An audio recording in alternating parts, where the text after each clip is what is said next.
Welcome to this week's edition of 5 Minutes of Management. He's Rick Bell. I'm Frank Kalman. Rick, this is our third consecutive episode of 5 Minutes of Management under our new video czar, Andrew Lewis. How do you think it's going? Well, Frank, he hasn't run out of the studio screaming yet, so I guess we must be doing something right. Or maybe he's just so wrong that he doesn't really care. Good points, good points. Well, Rick, we of course have a great episode for our viewers today. We're going to talk about slowing down in the cost of higher education, as well as some new stuff happening around diversity and inclusion in the workplace. Right. So let's start with the cost of higher education. After years of ear-popping climbs, the rate of U.S. college tuition increases is finally slowing. Undergraduate and graduate tuition, which soared an average of 6% between 1990 and 2016, rose just 1.9% this year after scholarships and discounts are factored in. The increase is now comparable to the rate of inflation. The reason has to do with supply and demand.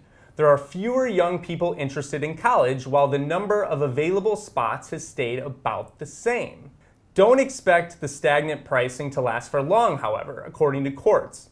There's another wave of high school seniors coming, and the class of 2025 is expected to be the biggest ever, after a record 4.7 million births in 2007. Rick, what are your feelings on this? 2025 is a long ways away, Frank, but I'll have to say that I'm still paying on one of my children's student loans, and the cost is not going away. It's not going down. It's gonna. If it's stagnant, that's fine, but it's not going away. So whether you're going to vocational ed, whether you're going to community college, or even a four-year institution, or you're going for your master's, there's still going to be costs involved.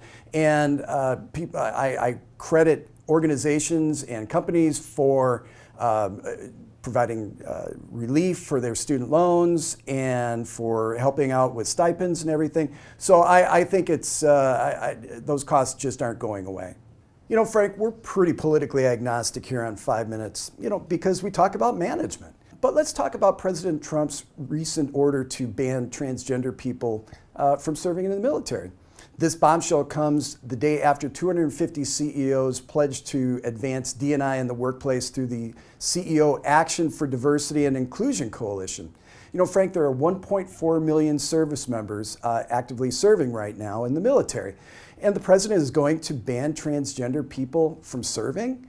Yeah, let's just cut out a segment of our minority population out of the federal workforce. You know, choosing where you want to work, Frank, is another one of those freedoms that service members have fought and died for. For decades, Frank, gays, blacks, and women have dealt with this kind of bigotry in the private sector. But now in the government, I give the CEO Coalition major props for their commitment to D&I.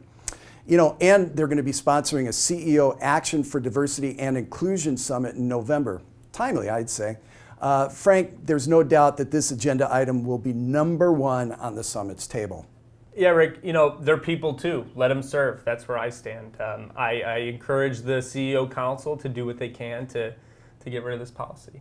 Once again, Frank, we are at 4 minutes and 55 seconds and must bid you fair winds and following seas. That's right, Rick. That's all for this week's episode of 5 Minutes of Management. For Rick Bell, I'm Frank Kalman. Be sure to follow us on YouTube and Twitter at Workforce News, and of course at our website at www.workforce.com.